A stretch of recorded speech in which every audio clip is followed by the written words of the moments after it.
अस्सलाम वालेकुम नाजरीन। ड्रामा सीरियल कभी मैं कभी तुम की आने वाली एपिसोड बहुत ही इमोशनल और क्रिटिकल होगी।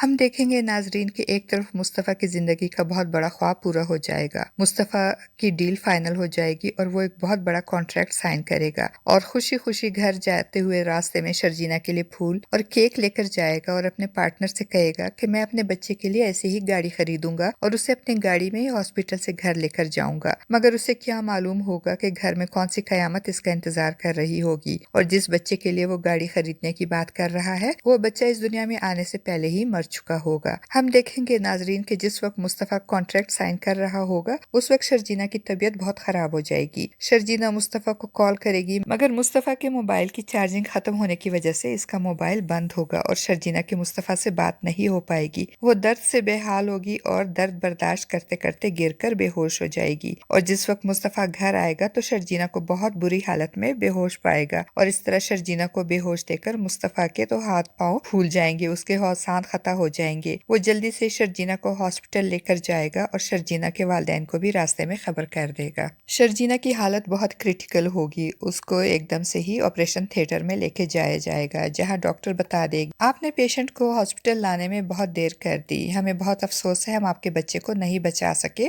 और आपकी वाइफ की हालत भी काफी क्रिटिकल है। शर्जीना का बाप जब ये बात सुनेगा तो उसको बहुत गुस्सा आएगा, वो मुस्तफ़ा पे बहुत नाराज होगा और उस पे चिल्लाएगा और कहेगा ये सब तुम्हारी लापरवाही की वजह से हुआ है, अगर मेरी बेटी को कुछ हो गया तो मैं तुम्हें नहीं छोड़ूंगा। मगर शर्जीना की माँ इनको समझाएगी कि ये वक्त इन बातों का नहीं है, हमें दुआ करनी चाहिए कि हमारी बेटी की जिंदगी बच जाए। शर्जीना की हालत बहुत क्रिटिकल होगी, वो आईसीयू में होगी और मुस्तकिल बेहोश होगी। मुस्तफ़ा बेहोश पड़ी शर्जीना को देखकर रो रहा होगा, तड़प रहा होगा और कहेगा शर्जीना तुमने जिंदगी की आखिरी सांस तक मेरा साथ देने का वादा किया था, तुम ही तो मेरी आस मेरी उम्मीद हो, अब जब मुश्किल वक्त खत्म हो गया है और अच्छा वक्त आ रहा है तो तुम मुझे छोड़ के जा रही हो। आंखें खोलो शर्जीना, सुन लो मेरी बात, सुनो, मुझसे मुंह मत मोड़ो। मगर शर्जीना तो बेहोश होगी। जिस वक्त शर्जीना को मुस्तफ़ा की जरूरत थी उस वक्त मुस्तफ़ा पैसे कमाने में बिजी था और अब जिस वक्त मुस्तफ़ा को शर्जीना की फिक्र हो रही है तो इस वक्त शर्जीना होश और खुर्द की दुनिया से बेगाना होगी और बेहोश पड़ी मौत और जिंदगी की जंग लड़ रही होगी। मुस्तफ़ा जब हॉस्पिटल से घर जाएगा तो वहाँ घर के चप्पे चप्पे में जरे जरे में उसे शर्जीना का अक्स नजर आएगा। वो शर्जीना को बहुत मिस करेगा और वो सारे नोट्स देखेगा जो शर्जीना ने मुख्तलिफ औकात में इसके लिए लिखे थे। अब मुस्तफ़ा वो तमाम नोट्स पढ़ेगा और धाड़े मार मार कर रोएगा। अब मुस्तफ़ा को यह एहसास शिद्दत से हो जाएगा कि आगे बढ़ने और पैसे कमाने की धुन में इसने अपना सब कुछ खो दिया है। दूसरी तरफ रुबाब अदील और नताशा के ताल्लुकात का भांडा सरे महफिल फोड़ देगी।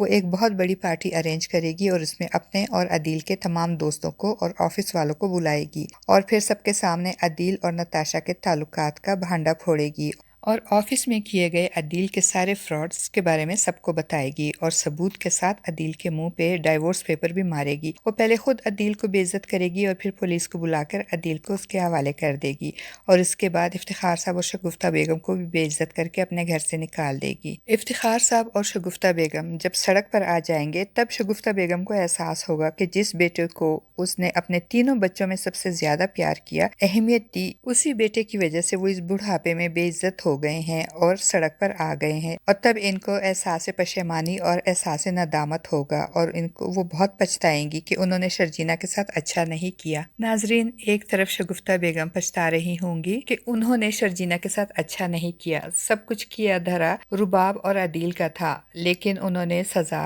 मुस्तफ़ा और शर्जीना को दी और इनको बेइज्जत करके घर से निकाल दिया। और दूसरी तरफ शर्जीना जो मुस्तफ़ा के लिए और उसके टाइम के लिए, उसकी प्यार भरी बातों, उसकी मोहब्बत के लिए, उसकी तवज्जो के लिए तरस रही थी, वो बेहोश आईसीयू में पड़ी होगी। और मुस्तफ़ा जो पैसा कमाने की धुन में बहुत ज्यादा बिजी था और अपने घर को और बीवी को फरामोश कर गया था, वो भी घर में बैठा शर्जीना को याद करके धाड़े मार मार कर रो रहा होगा। और नाजरीन, अगर देखा जाए तो शर्जीना की इस हालत की जिम्मेदार अगर किसी हद तक मुस्तफ़ा है तो शर्जीना भी है। मुस्तफ़ा आगे बढ़ने और पैसा कमाने के साथ साथ फैमिली को भी अगर टाइम देता तो आज ये सब कुछ ना होता और शर्जीना शर्जीना को भी चाहिए था कि वो मुस्तफ़ा को कुछ स्पेस देती और मुस्तफ़ा के दिन रात की मसरूफियत से अगर परेशान हो गई थी तो अपने वालिदैन के घर जाती, उनके साथ अपना टाइम गुजारती, अपने और अपने बच्चे की जिंदगी को दाव पे ना लगाती। और अगर वो अपने वालिदैन के घर रहना नहीं चाहती थी तो जिस वक्त उसकी तबीयत बिगड़ गई थी और मुस्तफ़ा से उसका राब्ता नहीं हो रहा था तो उस वक्त अपने वालिदैन को कॉल करती तो आज हालात मुख्तलिफ होते। ना वो खुद जिंदगी और मौत की जंग लड़ रही होती और ना ही अपने बच्चे को होती। मगर बहरहाल ये तो ड्रामा है और राइटर ने इसी तरीके से लिखा है कि एक तरफ मुस्तफ़ा कामयाब हो जाएगा, इसके पास दौलत, शोहरत, गाड़ी, घर सब कुछ होगा, मगर दूसरी तरफ इसके और शर्जीना के दरमियान दूरियां बढ़ जाएंगी और पछतावे पीछे रह जाएंगे। क्या होगा ड्रामे के आने वाली एपिसोड में? आपका इस बारे में क्या ख्याल है नाजरीन? अपनी कीमती राय का इजहार कमेंट बॉक्स में ज़रूर कीजिएगा। चैनल पे न्यू है तो चैनल को भी सब्सक्राइब कर दीजिएगा। शुक्रिया।